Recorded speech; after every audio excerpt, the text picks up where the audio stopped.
Hello future engineers, subscribers, viewers, and students. Here is a video in hydraulics, and these are past licensure exam in civil engineering, and the problems are in hydraulics. I hope that through this video your preparations for your respective board exams, especially civil engineering, will be that intense and great so that you can pass in your licensure exams.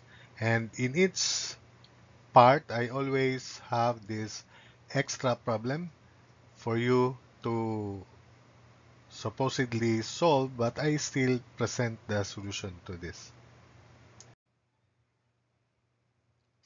So let's have the first problem. The head loss in 50 meter of 12 centimeter diameter pipe is 6 meters when liquid of specific gravity of zero point 0.9 and viscosity of 0.04 Pascal second flows at 0.06 meter per second. So find the shear stress at the wall of the pipe. The shear stress at the wall of the pipe is designated by tau sub O or tau max. And there are two formulas for that shear stress. Uh, it is either friction factor density velocity square over 8, and the other one it is equal to specific weight of liquid head loss times diameter over 4L. So this second formula is more direct because everything in this formula is given. So I'll use gamma head loss diameter over 4L, where gamma is specific gravity zero point 0.9 times specific weight of water, which is 9,810 newtons per cubic meter. And the diameter is 0.12 meter divided by 4 times the length, which is 50 meters. And that gives us units of pascals.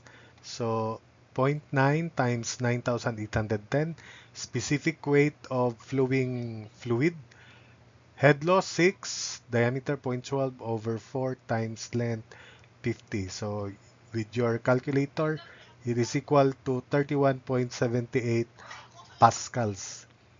Then for the second problem, a 20 centimeter diameter pipe of length 100 meters has friction factor 0.02.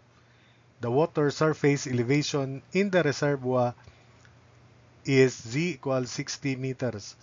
Considering the head loss at the flash entrance and the open end is exposed to the atmosphere, determine the mean velocity of flow and the flow rate. So to help visualize the situation, let's consider the figure so that writing energy equation between the water surface in the reservoir and the open end of the pipe leads us to velocity head A negligible, pressure head 0, exposed to the atmosphere, elevation head is 60, choosing the other end as the datum, datum line. So 60 equals velocity head at B, pressure head at B 0, elevation head at B 0, and the total head loss, which consists of the minor loss at the entrance, which is equal to coefficient zero point 0.5 for flash entrance. You should remember that. And pipe friction loss by Darcy Weisbach, Weisbach formula, which is FL over D velocity head. So the velocity is the same. Velocity at B, velocity in the pipe, velocity at any point in the pipe is vis-a-vis. So 60 equals velocity head at B plus total head loss at entrance. This is the coefficient, zero point 0.5 times the velocity head in the pipe. Then pipe friction loss FL over D velocity head in the pipe. So substituting these values, 60 equals V sub B square over 2G plus zero point 0.5 velocity head at B F 0.02 length 100 over zero point 0.2 times velocity head. Combining Common is velocity head, so 60 equals 11.5 times velocity head at B. From there, we can now compute mean velocity of flow in the pipe equal to 10.12 meters per second. For the flow rate or the discharge, we multiply this by the area, which is pi radius square, and the radius is 0.1, 10 cm or 0.1 meter. So Q equals pi 0.1 square times 10.12. So it is that value.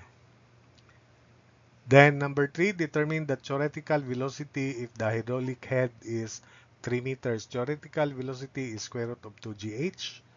So substitute.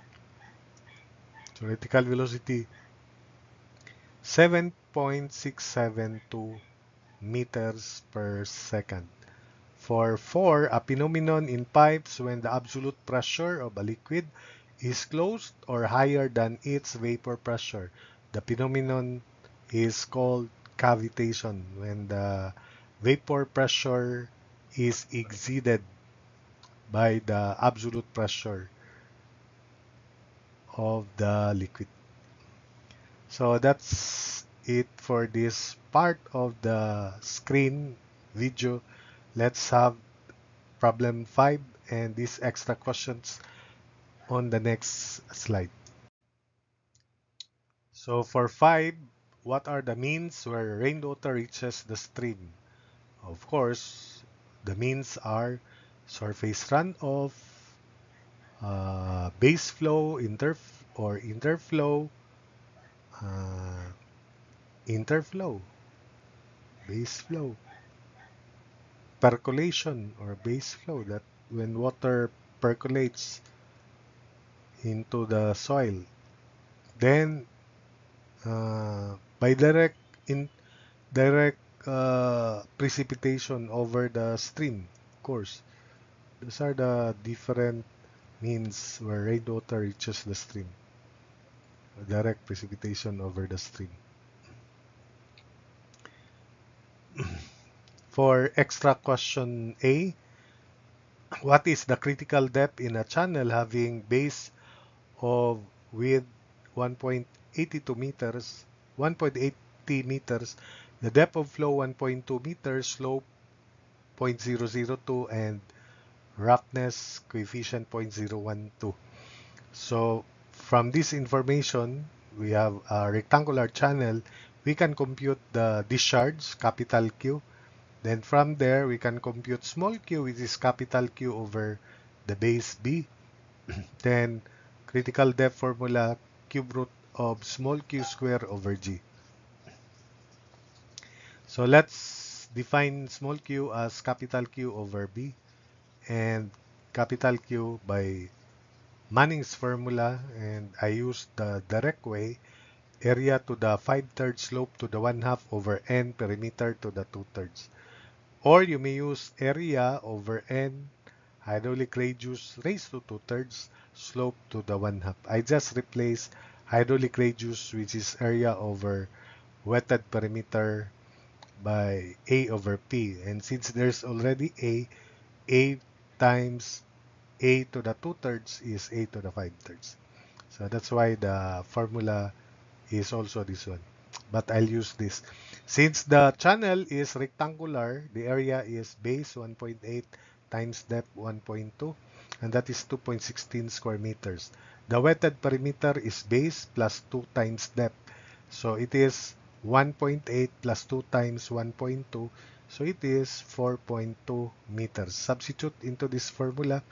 Q equals 2.16 to the 5/3 times 0.002 to the 1/2 over 0.012, then perimeter 4.2 to the 2/3. So Q equals capital Q 5.167 cubic meters per second. Dividing by 1.8, it becomes small q 2.871 cubic meters per second per meter. Then we now substitute into the formula for critical depth in a rectangular channel. Critical depth formula for non-rectangular section, or for all sections in general, is capital Q square over G equals area cube over top width. or the length of the water surface at the upper part. So substitute cube root of 2.871 square over 9.81. So the critical depth is 0.9436 meter. Then part B, an open rectangular channel discharges water at the rate of 4.5 cubic meters per second. That's capital Q at a depth of 32 cm. The flume is 3.5 meters wide. To what depth can the water jump in centimeters? Use G 9.81, of course, meters per second square. The critical depth, the hydraulic jump formula rather, in general is capital F sub 2, hydrostatic force in the bigger section after the jump minus hydrostatic force in the smaller section before the jump equals Q times density quantity mean velocity of flow at section 1 minus mean velocity of flow at section 2. In short, capital F sub 2 minus F sub 1 equals capital Q times density rho quantity V1 minus V2. That's for all sections. If it is rectangular section, replacing capital Q by small q times B and V1 by small q over depth, V2 small q over depth 2,